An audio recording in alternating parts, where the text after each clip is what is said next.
The Honourable Diane Evers. Over the weekend, I had the opportunity to go to the Hemposium in Bunbury. This was for the industrial hemp industry, and they had a capacity of 120 people there. They were able to sell out, and unfortunately there were no other members of Parliament there, but it was a very good day. It was exciting to see the number of people interested in this fledgling industry. And this was put on by Hemp Australia and Hemp WA, which is the Industrial Hemp Growers Group, or Industrial Hemp Group. We also have Hemp Grow WA, which is the growers group which was founded just earlier this year. They look at the agronomy, they look at the seed development. They were formed to address the need for more information in the industry, more for infrastructure development, more investment in it, and basically industry-wide collaboration. Now, since legislation that we passed not all that long ago that allowed the seed to contain up to 1% THC, they were delighted for that change to go through. It's made the industry much easier to grow the seed and grow the plants that they can then sell on for the food industry, into the food industry. And interesting to note that only 68 hectares were grown last year. And next year, they've surveyed their members in Hemp Grow, and they've only got 28 of the 70 or so members we've got, growers that we've got in WA. Only 28 of those are members so far of Hemp Grow, but that'll grow. And already they're planning 160 hectares for next year. So this is an industry that we're going to see expand quite significantly over the next few years. And I think we should be aware of it and be ready for it. Many of their members are saying that they're aiming to have 100 hectares in the not-too-distant future. So what they're looking for from government is just supporting the industry, making sure that we invest in the knowledge, the research that needs to be done so that we can find out what we can best use this plant for. Also to avoid onerous regulations if possible. Currently there are significant registration hoops and hurdles that they have to jump through and continue with. And I understand the reason for that, and that they do as well, but just to make those not unnecessarily restrictive. We could try assisting the startups, not only in the growing industry, but in the processing of it and in the marketing it and selling of the different products that can be done there. Also to encourage co-investment. Now, I should kind of comment that the cannabis sativa, the plant we're talking about, the hemp, has many different cultivars, and some of those cultivars also are the one that we know as marijuana, with the THC, with the psychoactive component. Now, the THC also has some medicinal properties, but that is not what we're talking about today. What we're looking at is the CBD, the cannabidiol, that's in the cannabis that we know as hemp.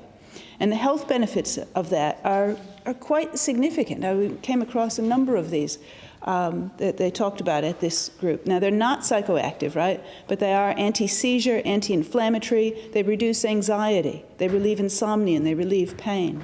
There's also terpenes in the plant, or in the seed, that have organic compounds. These organic compounds found in plants, often they have a strong odor as well. And these terpenes, they provide things such as antidepressants, anti-cancer properties. They elevate the mood, relieve stress, antifungal, antibacterial. It's a fledgling industry, and for 50 years we've really had no research in this area.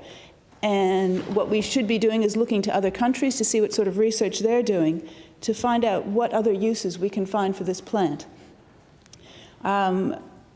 Because the plant, as I said, there's many cultivars. You grow the one that is necessary for the desired effect, whether you're growing it for the bast and the hurd for fiber, or if you're growing it for seed for food. And I should mention that there was a DPIRD officer at the event, and I was really pleased to see him there. He was interested, he was there to support the industry and to take an interest in what's happening here, because this is part of our future, and we should be a part of it. Like I said, there's many different cultivars. They all like sunlight, which Australia, we got plenty of sunlight. That's a definite tick. They also like water. Don't have so much of that, but it's interesting to note that they can grow. We are growing this in dryland plantings, and we're still producing 12 tons per hectare in the dryland areas, which is comparable to other countries. Now, with irrigation, we can get up to 22 hectares, not 22 hectares, 22 tons per hectare, which would be an excellent outcome. Some of the things that they've learned, because like I said, we haven't got a lot of information on this, and we're slowly developing it because we've got a lot of time to make up for all that time that we haven't been growing it.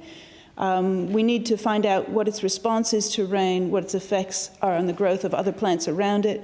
There was one man there who was talking about he's planting it in between the rows of avocado trees to see what sort of effect it has there. One thing it immediately did was knock out all the kikuyu, so they don't have the kikuyu competing with the avocado trees. So there's a lot of interesting things happening there, and I think I talked about when we were passing the legislation, all the industrial uses of hemp. There's a pre-feasibility study that's just been completed showing some of the things that we will need to be looking into. To strip the bast from the herd is quite an intense process, but that's something that you need to do if you're going to use those products to make things that we need and that we can use, such as the clothing and the housing materials and things like that. But we should keep an eye on what other countries are doing. Most people are deciding whether to grow one or the other, either for fiber or for food, but there are some that you can grow for both and get, double the production from it. An interesting thing that I noted is that because we are so far behind and we're importing seed from France at the moment, but what we needed to do is develop the seed that's specific for our conditions here. And so about a third of the seed that's grown will be going just to seed for planting. And in addition to this, there will be additional businesses that come on, such as machinery supplies for harvesting and planting and processing it, packaging, the transport, retail, all sorts of business is going to come from this. One thing that I heard too, with the herd, one thing we can do is make railway sleepers, which might solve that issue of do we use jarrah, do we use concrete? Maybe we can just use hemp. There's so many different things being done, and those railway sleepers will be tested by the end of this year to check for their structural ability to be used as sleepers.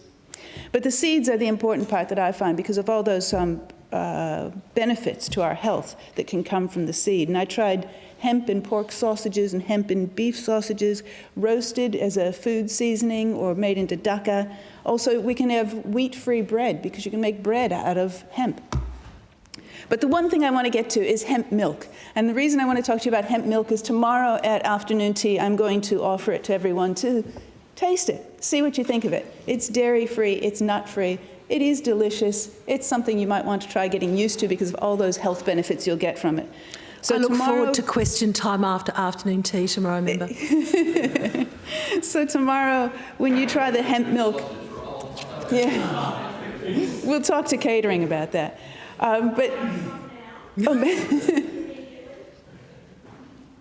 Give me 10 minutes. You'll get some omega-3 and omega-6 fatty acids out of that. You'll get all 10 essential amino acids in the milk. 250 mils of this has 46% of your recommended calcium intake. There's no cholesterol, 4 grams of digestible protein in that 250-gram glass. You get potassium, phosphorus, riboflavin, vitamin A, vitamin E, vitamin B12, folic acid, vitamin D, magnesium, iron, and zinc. It's got everything. You won't need your nutrients anymore. So tomorrow I hope you'll join me in trying some of the hemp milk.